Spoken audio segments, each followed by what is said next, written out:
What's up, guys? My name is Splattercat, and welcome back to the next episode of our LP of Expeditions Conquistador. So where we had left off, we were in Mexico, and we were deciding how we wanted to side with the various factions within the natives. Now we have the Aztecs, and we have the Toltecs, we have the Totonacs. There's a number of groups that we've been siding with. We've been doing a little bit of freelance work for, a little bit of undercover work for the Totonacs, who I'm probably going to end up siding with. But in the greater scheme of things, you guys have made it apparent to me that I'm missing a lot of stuff, and I'm kind of bulldozing my way through the storyline, which I didn't really have any perspective on how long the storyline was going to be. I wasn't really sure, so I figured I'd get it kicked off while we were here. That being said, it sounds like there's a number of things that I need to get my hands on before we go much further into the storyline, and so we're going to do a little bit of exploration, I think. We're going to kind of wander around, get ourselves into a little bit of trouble. I say that at the beginning of most of the episodes, but honestly, we've been just pretty much following the predetermined path of the storyline, and so you guys expressed a concern that you wanted me to explore some more, so that's what we're going to do, and it looks like we've already got an issue. Now, I've gotten this before, and basically our wagons have a broken axle. We can ruin the rest of the day and wait here to fix it, or we can spend equipment to fix it. Now, because I have so much extra equipment, I'm just going to use the equipment and we'll fix it, because honestly, we have tons of equipment on hand that isn't even being used. It's just kind of rattling around in the back of the carts. It's driving the OCD members of our party absolutely crazy. We've given them little earmuffs that we've carved out of bushes and leaves and things like that, but they're just not functioning very well. And so, let's take a look at our map. In the last episode, we were trying to get to this crazy little temple right here, because it came up on our map as a point of interest, and I wanted to check it out, because temples typically have treasure, as with all those T-related words. Let's see here. Julio Barreto. Let's have him make another lantern, and we're actually almost out of materials, which is pretty interesting. Our hunters did a reasonable job that day, so we've pretty much gotten everything done. There's nothing crazy happening. Now that we have a fully staffed group of adventurers, it's not really a big problem anymore guarding and taking care of things. Let's rush headlong into this encounter and see what we find here. According to the locals of the many small settlements in the valleys of these mountains, the summit of one of the more imposing peaks is home to an ancient temple to Quetzalcoatl, where untold fortune is granted to anyone pious enough to reach the temple and sacrifice their wealth to the feathered serpent. You follow the directions of the natives and come to a long staircase snaking up to a large pyramid at the top of a mountain. Ascending the stairs to the top of the temple, your expedition enters a door to a room filled with all the treasures and artifacts pilgrims have given to Quetzalcoatl over the centuries. You are now faced with a choice. Claim all the valuables in the name of King Carlos to bring with you back to Spain at the risk of gravely offending the gods, or leave all your valuables here as an offering to Quetzalcoatl. Whatever, nothing's gonna happen. He's got Waddle in his name. I'm not afraid of him. He might as well be a penguin god. On your orders, your people gather everything of any worth that you can find in the temple, packing securely into their saddlebags and carts, and then leave the way you came. On the way down the mountain, some of your expeditions begin to feel dizzy and unwell.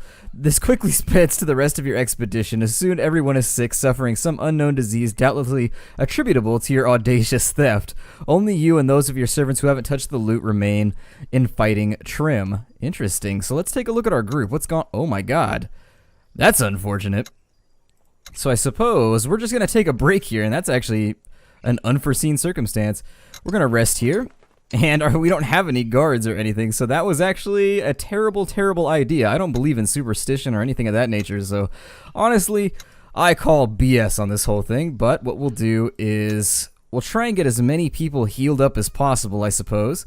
We'll start with our doctors, so I'll assign to there, and then we're also going to want to get some of our guards back up and running, I think, and so we'll do that. And everybody has now been treated, and we lost a bunch of medicine, so this may be a death spiral for us, unfortunately. People are starting to deteriorate, which is a problem, and this actually seems like a little bit unfair of an event, to be honest, but we're going to go through as rapidly as possible, see how many people we can get back up and running. There we go. We lost some more valuables, and we lost... People are getting worse, unfortunately, but we should have enough people on hand now to get the remainder up and running, possibly, maybe. It's weird how nobody ever spontaneously gets better. Have you noticed that about this game? Sometimes people get worse, sometimes people get a lot worse, but nobody ever spontaneously gets better in this game. That's one of those little things that I've noticed running along. It's like that's not even an option in the game. You're just not going to get better. We'll start assigning people to tasks, which I didn't do the last day or so. And it looks like we've got... him up and running, yeah, he can't have a task because he's severely diseased. His version of the ungodly syphilis that he's been contracting from the temple treasure syphilis, unfortunately. We will have these guys hunt, I think, just to make sure. We'll put a couple people, yeah, that's not really going to help. We'll just put people on hunting duty for now, camp for another day. And our defense is held up, everybody's recovering, we're getting back together, and unfortunately, being unscrupulous there actually cost us quite badly. That was a terrible decision on my part, but in any case, I suppose it's not so bad. Everyone looks like they've more or less recovered. I think we've only got 3 people now who are in poor health, and we'll do our best to get them taken care of. Now, this is going to cost us pretty severely in terms of our extra supplies, and so we managed to lose ourselves a great deal of the nice little things that we've had on hand, so we're probably not going to have a lot of medicine. I'm going to have to go through our stocks very shortly after all this to figure out what's going on. There we are, and people have improved, and just about everybody is back up and ready to go. We got a little bit of metal, so we got more metal. We grew our hair out, we got ourselves some spiky bracelets. We have become more metal, or at least we've acquired more metal, so maybe we bought ourselves a record company, or maybe we just picked up things that are on a specific region of the periodic table. I additionally feel a little bit lost here in this forest, but we'll try and work our way through the roughage here. I suppose I could have kept traveling during the course of all that, but I didn't want to get overwhelmed. I have a tendency to get overwhelmed by ridiculous things like that, and think about it, if we had wandered around too much, we might have gotten ourselves into a fight, and that would have been that. So, the people who are being healed are still being healed. We'll assign him to do a little bit of herbalizing to replace some of the supplies that we've lost. We're also going to put her on patrol duty, I think. And so, yeah, we should be alright. It looks like Barretto's gotten better. We found a bit more treasure, and we had weaknesses in camp security, even though we were at 84%. Our hunting party has been doing piss poorly, but that's okay, because there's a little critter over here that we're going to go ahead and impale just viciously. We are not going to be kind to this little critter, and down he goes. Let's take a look off to the west here, because we have been neglecting the west, unfortunately, and I think that's something we should probably dedicate ourselves to. Let's put Powlick on guard. Why is he not on guard? There we go. And so everybody else appears to be ready to go, and we will preserve as much food as possible at the cost of our hunting party. Our hunting party has done piss poorly once again, but everybody is fully recovered, so we're better off there. Let's take a look at our supplies. That cost us a great deal of medicine, but in the end I think we came out with a bunch of valuables. Honestly, it didn't hurt us that badly. It hurt, but it didn't hurt that bad. It was like ripping off a somewhat extra adhesive band-aid from a especially hairy leg, I guess would be the amount of pain, which, depending on your threshold, could be any number from 2 to 3 to 0 to 12. I mean, have you ever seen those pain scales? I went to a doctor one time and they had one of those. They're like, point at the smiley face that most accurately depicts you. Well, and I was like, well, you can pretty much remove all the smiley faces because there are no smiles spawning from my particular region. In fact, just bring out one of your little charts that has all unhappy faces on it, and I shall pick the unhappy face that most accurately represents how sick I feel. It looks like we're out of, well, I guess we can make some net traps. It couldn't hurt. We'll hold on to our supplies. We'll have Barretto go back to inventing things. And so let's go ahead and see if we can get some more wood for the future. Because having some more wood on hand, God, I can't make it. I'm sorry. I tried to make it without giggling, but I'm just too immature. Without making it with wood on hand, that is, we're not going to be able to make any further traps. And we need it for spike traps. We need it for a number of things that I am very fond of using. There are some of these little guys out here. It looks like Chart the Mountains is yet again something that we can apply ourselves to in this episode. Let me see what else is going on here. And it looks as though we've run out of movement, and you'll forgive me, my screen just alt-tabbed right there. You guys don't know that because Frapp stayed right here. It stayed completely centered, but for whatever reason, the background window with my little timery thing, it jumped in and it was like, this is what time it is! You need to know this right now. And I was like, alright, God, alt-tab again. And so we're going to use that for once we landed on a pond at a good amount of time, or at a good time. It looks like there's another point of interest over here, so we'll check that out. It's probably just another one of those little, one of those little clicky node things that's going to allow us to navigate a little bit better, or at least come a little bit closer to finishing off the quest. I am going to grab that herb right there because we went through a ton of medicine. To be completely honest, our medicinal supplies are actually somewhat suspect at this point. They are no longer sufficient. And so we really need to get some more herbs on hand. That was only 6 herbs, really? God. Alright, well, can't complain about free stuff. Raid burial grounds. Natives have been known to bury their dead nearby. Send an expedition member to search the graves for valuable trinkets. A higher patrolling skill. We have really bad patrolling skills. I'm not even going to risk it. Something bad will probably happen. After our last little tomb-robbing escapade, Quetzalcoatl apparently decided to just poison the hell out of us in the greater effort to accumulate treasure, which... Strangely enough, why would a deity really care about treasure? Like, does he seriously have stuff to... What's he gonna buy? Like, feathered cool hats that raise his esteem among other gods? I mean, honestly, what does he have to spend it on that he was so grumpy that we took it? Ah, well, maybe we'll ask him. And so, that day we got a little bit of wood, which is good. We're going to grab those valuables there. We're gonna take another look at our map. There's a gravesite right there. That was probably... Well... Let's go back and check it. I don't know if that's just like the range of the area in which we can do that special event that was available, or if that's actually a grave that we're going to be able to investigate and trigger an event from. So let's make sure we get all our exploration done here. We're not going to go for like a 1 trillion% completion because that would be really, really redundant. In fact, that would be absolutely pointless, but 100% might be cool. I don't think I'm nearly thorough enough for that, but we can try. We can go for it. I'm not going to dedicate myself and promise anything, though, because every time I make a promise in these videos, the whole world decides to just take a giant dump on me. Let's go ahead and take a look at this thing. A beautifully decorated tombstone marks the gravesite. Its intricate carvings span its full circumference, but the stone has crumbled in places and has been toppled by erosion of the ground. Text is written with carefully chiseled calligraphy. Let's dig it up. Whatever. You exhume the buried corpse. The skull of this person is rotted and filled with maggots. It is quite... disgusting. Everyone lost morale. Everybody is now equally grumpy. There's nobody in the group that's like ridiculously just sadistic. There's gotta be somebody in the group that's like, whoa, worms. Somebody that's like an entomologist or something. Just absolutely stoked about seeing worms going through a skull. To be fair, that probably wouldn't turn my stomach. I've got a remarkably strong stomach. I can eat while watching just the most ridiculous things on television or just the gnarliest stuff, to be fair. In any case, some people have slightly softer stomachs, though. I've got kind of a lead gut, so it is what it is. Let's see here. And he's just going to keep walking around there. Stop where you are, pig. I demand it. Give me all your bacons. And so his bacons are now ours. We have taken possession of the bacon in the most violent way possible, with arrows and slinging and all kinds of piggy death. Looks like there's a little abode up here of flowers. Not a people abode, but a flowery... domicile where flowers enjoy living. And let's take a look. God, this is kind of messy down in here. Let's see. Well, we could have cut up that way, but I suppose we'll keep going left until we run into a dead end, or at least westwardly. Westward ho! And so we've run out of movement points once again, but we actually have some extra time to do herbalism, which is what we're gonna do. There we are. Oh God, I forgot I killed the pig. Jeez, I gotta keep track of what I'm doing. I'm so focused. I think if I get multiples of any nice thing, I'll automatically forget because I have a short attention span. That's the ADD kicking in. With no Ritalin, in the absence of opiates, in fact, the newest, most coolest thing, which happened to be the herbs, will be the thing that replaces the other thing, the meat that I found earlier.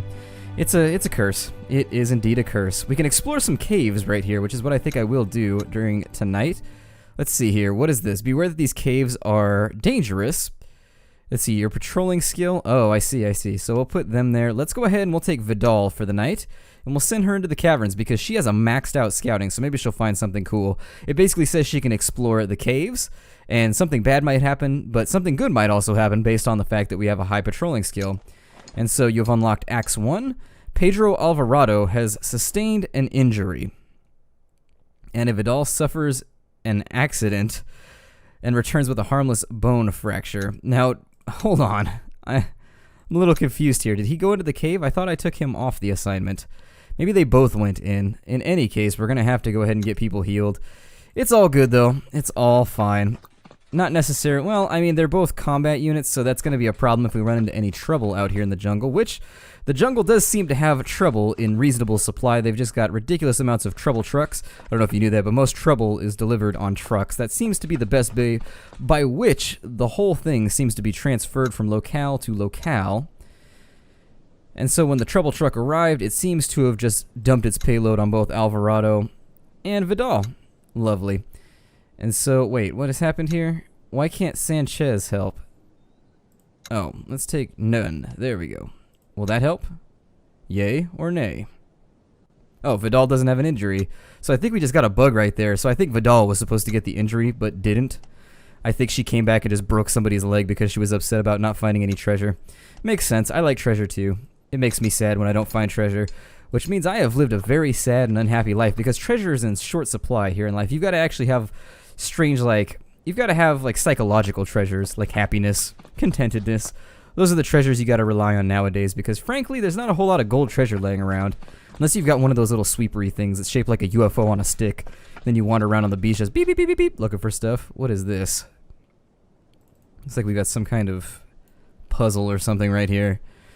Well, let's camp for the night, get people healed up, and then we'll figure out what we can do with all of this. So camping for the night, we got a little bit of food. And so let's see what these are. The pillar is surrounded by engraved glyphs. It seems to be chronicling an event. We'll try and translate. With the help of Tayana, you were able to make sense of the engravings. It seems to tell the story of the creation of the second world. From the void of the first world was created. The gods created water. And there's supposed to be an of right there. I was like, that read really strangely. The gods created the waters, the mountains, the forest, animals, and a sea monster consumed everything and their work was totally screwed. And the gods were like, WTF. The gods made war against the monster because they were like, you destroyed my stuff, bro. What are you doing? And after the endless struggle, a struggle can't be endless and then end.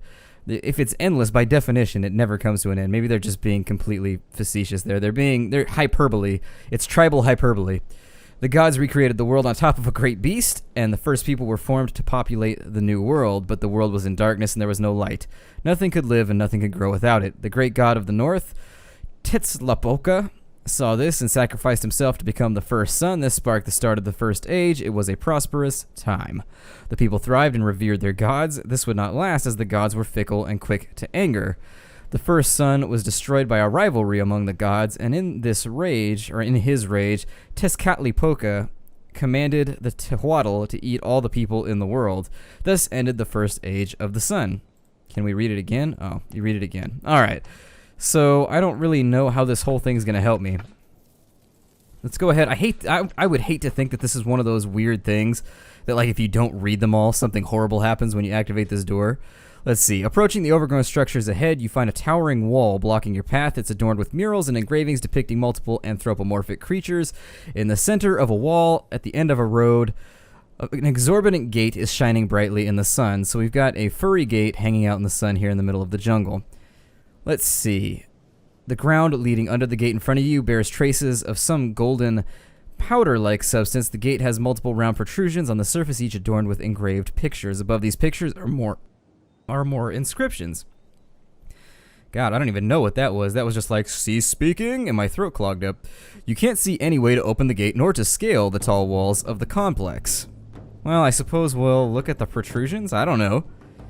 We can have a follower activate the mechanisms god. A slight prod at one of the protrusions reveals that you can easily slide them into the surface of the gate. It seems that they work as a part of a mechanical device. There are 8 of them, and they are each adorned with a unique engraved drawing. Yeah, we're not even gonna mess with this right now. This just seems like an incredibly boring thing to do on camera, trying to figure out the permutations of this thing, and I hate those. I really do. I loathe them in video games. I've been doing reviews for another website, and they keep sending me, puzzle games.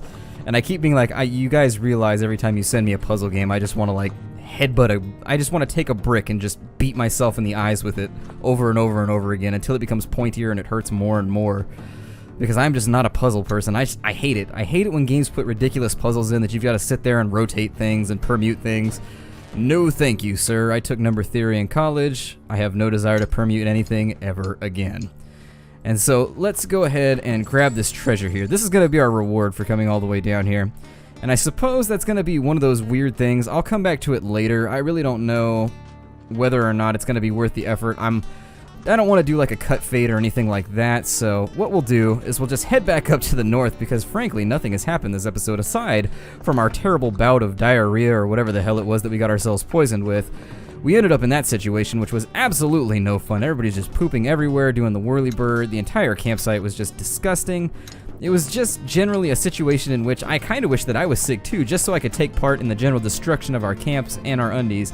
But unfortunately, everybody else got to have all of the crampy fun. Let's take a look and see.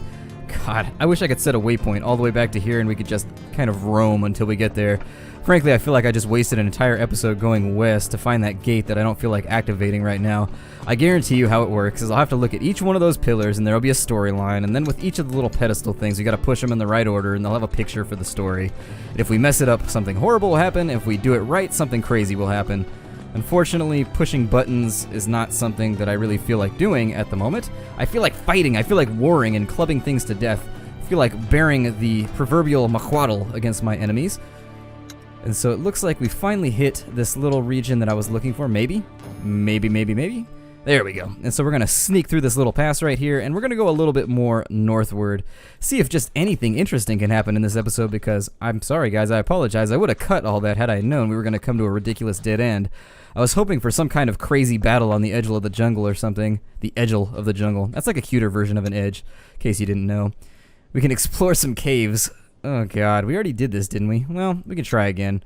Anna Vidal, explore some caves. You got a terrible chance anyways. And so it looks like the patrol found native-made ropes in an abandoned camp. She returns empty-handed from exploring the caverns. We also got 10 meat from our hunters, and it looks like we found some mighty nice stuff right here, which is being obscured by the trees. The blatant obscurantism of the foliage here. Just being a general pain in my conquistadoric ass. And so let's head to the north. And let's see if our map actually has anything marked. So we got a point of interest. It's probably just another one of those thingamadoobers that's going to increase our quest completion. Yep, there it is. And so we'll swing through there and grab that because we could use all the XP we could possibly get our hands on. I forgot to assign Vidal there. Honestly, I feel like as the game goes along, the camping screen becomes much less interesting. It becomes one of those things that you're just like, whatever, just let me keep traveling. I don't care. That's one of the major problems with the camp screen that I've noticed. It looks like we got some treasure there. Very nice. Getting ourselves gilded out a little bit so people know how prestigious we are. Let me zoom out a tad so you guys can actually see what I'm doing as I walk through these little bits of foliage. And we're out of movement yet again. Let me make sure I tell Vidal to do something because she's being lazy at the moment. And it's generally making the, oh good, our guards even at 90-something% allowed 13 metal to be stolen. Funsies. And so, let's see here. Yikes. Nada. So let's see. Wait, what is this? A mountain pass. Okay, well that's not nearly as interesting as what it could be. Let's go to Papantla. Or wait, isn't Papantla the place that the general tried to coerce us into going after? Yeah, I think he got grumpy and he sent us to Papantla over something. Like we had to assassinate somebody or just do something generally dickish to somebody. Looks like we've got another well here, so we'll camp for the eve. There we are. And let's grab this treasure. We're going to make a swoop of the surrounding area, and hopefully we can get back before we deplete ourselves. And so let's see if we can make it here. I think we can. This will probably turn out okay. And then what we'll do is we'll head on back. I didn't count that precisely, but we may... Are we going to make it? Did I miscount? I totally miscounted. God, I hate these wells.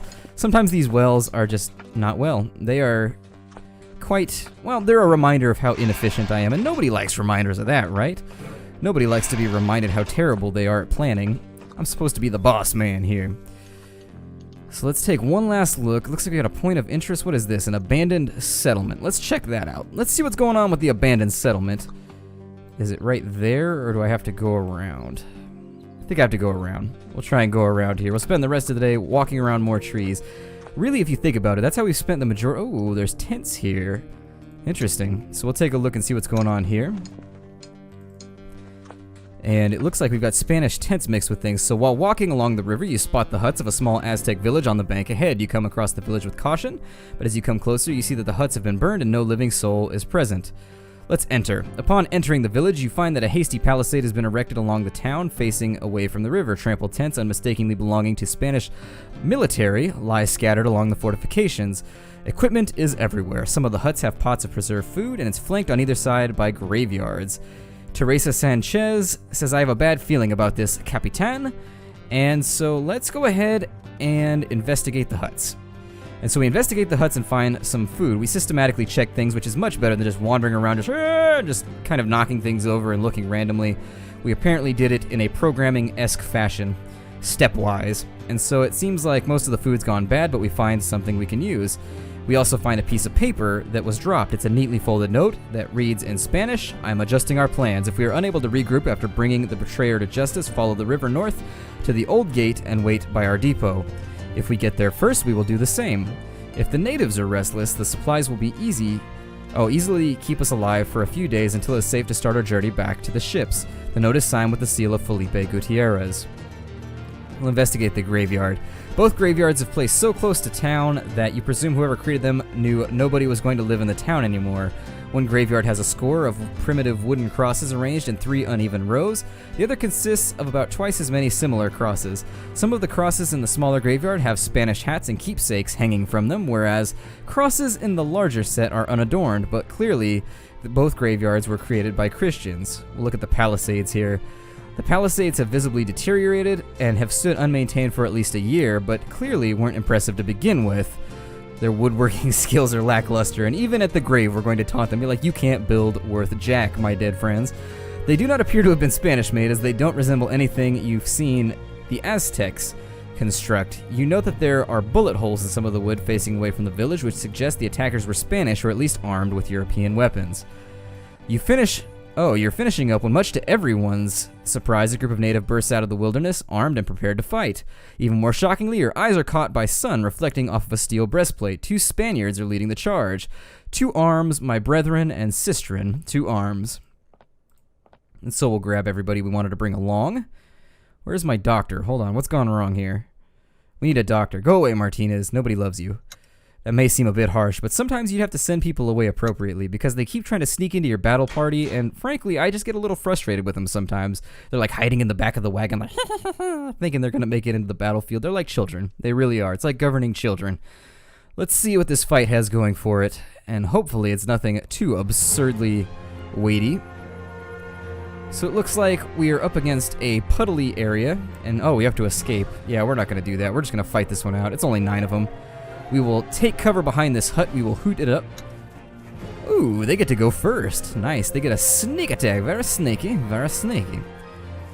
And so we've got what looks like a marksman, several hunters, a great deal of melee warriors, but we'll probably be okay. I don't see anything here that's terrifying me, making me shiver my timber underneath my armor, so I think we'll be alright. So this entire first turn is mostly going to be them closing distance with us. The way in which they've lumped themselves together here makes me feel as though I've got a reasonable chance of hitting them with a lantern. Let me take a look here. Nah, they're out of lantern range, unfortunately. Let's rotate the camera around a tad, and now that we have a turn, what I'm going to do is I'm going to take a shot at this gent. 81% chance to hit. And so there it is. We'll get a little bit of damage. I love the impact sound that you get when you nail somebody in this game with a shot.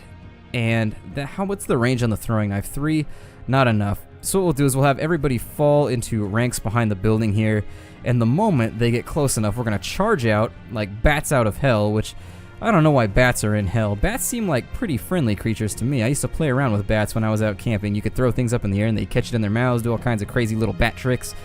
Kind of adorable, really. But then again, I liked pet rats. I had lots of pet rats when I was younger, so maybe that's why I like them so much. They're kind of like rats with little fleshy wings. And so the first group here has closed with us. I actually didn't expect him to move that far, so unfortunately we're going to have to deal with the results of that by taking a freebie hit. Luckily their range seemed to be somewhat dense, as they're not swinging wide over to this corner and taking shots at us. That's fine. I'm not going to complain about a good thing. Ooh, we got blow darted. Okay, and so what we'll do now is we will consider, let's see here, we can smoke bomb. Well, let's not do that. Let's take a swing right there. And what we'll do is we'll proc sneak attack. We'll go back like so. We'll have him take a shot. Shazowie. And to keep people in cover, we're going to be careful here. And there's our first death. The other thing we might consider doing... God, they have so much range. That is a lot of ranged units. Let's drop a lantern right there and to see what kind of trouble that lantern will cause in the greater scheme of things. And I think what I shall do now is we're going to rotate. We're going to kind of just kite around the circle of this, well, kite around the rectangle, the rhombus, the ROM of this building to see if we can keep ourselves out of trouble. Doc, go ahead and throw a little bit of healing love on Ana Vidal. We're also going to have Vidal close the distance right there. Now, this gent does not appear to have another round to fire, so I'm going to have him swing wide right there, so next turn he can take a shot at this guy who appears to have a pretty bitchin' little grouping of armor. That actually looks like scale mail or something, which is impressive to me. I'm going to step a warrior right here, and he's going to fire around. And he's going to miss miserably. And then I'm also going to bring the doctor back around because I don't want to risk my doctor taking any damage here. We'll end the turn, and he's going to take a little bit of damage from the flames, and they're doing what I was hoping they wouldn't. They're actually going to swing back around there. You can't expect him to march through the flames. It was a hope. It was a vainglorious hope. But everything's turning out okay. Honestly, we've already got one of them down. They're not really outnumbering us that badly. I think we'll be alright. They're also allowing us freebie hits, which is always a generous thing to do. Got poisoned a little bit there, and that actually might completely be a waste, unfortunately. Yikes. Well, they're going to take a little bit of damage there. That's fine. So we'll have Ana Vidal take a swing at him, which didn't get the job done quite like I had hoped, but we'll have our marksman shank him and bank him in our bank of... Oh no, he's got a gun equipped, but luckily he procced Relentless, so it wasn't a complete and total waste. It's not something I'm incredibly happy about, but, you know, we're going to stun him, so there's the stunny attack there. Additionally, what I think I shall do... Well, we've got this unit right here. We're going to take a swing right there. Because he's stunned, we can step around to that location without taking any injuries, and then I can have this unit step in to deal further damage to him. We want to maximize the amount of damage per turn that we're able to deal. That's a big deal when you're... Well, I don't want to use deal too many times in a row, but it's a major part of fights where you're outnumbered. You want to leverage as much damage as you can before your enemy is able to recover. And so in this situation, I think we're in a pretty good spot. We've got a number of flanking attacks ready to go. I like where our doctors are positioned. Their hunters are busy burning to death over here, which is exactly the position that I'd like to keep them in. And so continue burning, my flammable friends. Who knew that the natives were flammable? Nobody told me that when they gave me that little in-flight brochure. Nobody made that apparent. And so we're going to take some more damage. We're going to take some stuns. It's to be expected. Attack of opportunity there. Another attack of opportunity there. God, what is this dude doing? He must be going for flanking attacks. That's all that I can assume, is that the game is very much prioritizing the flanking attacks. It's one of those weird things the game does from time to time that makes it perform stupidly from here to there. I'm going to deal as much damage as I can on this turn. Hopefully... Yikes. Hopefully at least killing this guy right here. I'd prefer to get a few more kills, but what can you do? We've got an 86% chance there. Barring any terrible RNG, I think we'll be alright. Who's poisoned here? You are, sir. Well, you're no longer poisoned. Receive my blessing. And there it is. We're going to have this warrior step forward to make sure that none of these guys displace their ranks, and then I'm going to have him swing sort of wide so that he can start taking shots at the edge of their ranks. Although honestly, I probably could have finished him off as well. Oh well, we'll think about it later. So these guys have a nice little chunk of health taken care of. What I may do is consider bringing people back and around. Hopefully that's not a double shot. It is indeed, unfortunately. Luckily, they're not very accurate with the double shots, so we'll be okay. It looks like this turn... Okay, good. And it's our turn yet again, so the doc's gonna step over here, throw a healing... I almost said a healing spell, and the little MMO corner of my brain was like, aha, take that. You thought I forgot. Nope, absolutely not. It's amazing the amount of your brain... Like, it's amazing the amount of space your brain can dedicate to storing useless information about MMOs. It really is impressive. Hopefully, kill? Excellent. We got a kill right there, which is gonna make me very, very happy. And then I could use sneak right now, but it's gonna have my movement, and I'm not positive. Well, we'll try it out. Yeah, I was gonna say, I'm not positive it's gonna allow me to get to that corner, which is where I really wanted to be, because that would have locked down both of these gents, but, you know, we'll live with it. We will live with it. Here, I think what we'll do is take a stab at him, I suppose. And then this unit's gonna come around here. And 86% chance, we'll take a double shot, sure. We'll take the Starbucks challenge here and see if we can lay down 2 shots in a row, and we managed to succeed with a 43% chance. Very, very acceptable. And this video is actually running really long, but that's okay. You guys were asking for a longer video anyways. This one, it'll work. Now, what's... Ooh, okay, so Vidal is not looking so good. Vidal is definitely looking a little bit the worse for wear right now, which I think what I'll do is do my best to heal, actually. And if we can kill that unit right there, I think his cooldown for a stun should be back up. What we'll do is maybe... Will that kill him? Oh, it will. Fantastic. And so what we'll do first is this guy's going to step right here. What kind of shots can I take? There we go. And we'll take that shot, and then what we'll do is we'll have this guy who hasn't acted yet move forward to try and create a diversion, at least a little bit of a damaging diversion, just cause pain and keep him from shooting at Anna Vidal anymore. Vidal will step in and finish him off, and there it is. And so that's the end of the combat. A flawless victory, my favorite type, as I always say. And so victorious, we regain our composures, check on everybody, and everyone is dead and dying, including the Spaniards. The proud followers gain morale. We get 230 valuables and 2 equipment, 50 experience. It's clear that they were subordinates of Felipe Gutierrez, and we have no idea what side they fought on, other than the expedition appears to have turned on itself. You add the weapons and trinkets to our stores. Alright, and so since we're way over time on this episode, I'm going to break it off right here. My name is Splattercat. Thank you for joining me here in the Nerd Castle, and I apologize for just wandering around randomly earlier on in the episode. I didn't expect to come to a dead end like that, and I didn't want to fiddle with a puzzle on camera. So we'll probably go back down there later, take a look at it once we get everything else squared away. But for now, I hope you'll join me next time. I hope you're still having fun watching the episodes, and I will see you tomorrow. Take care out there, everybody.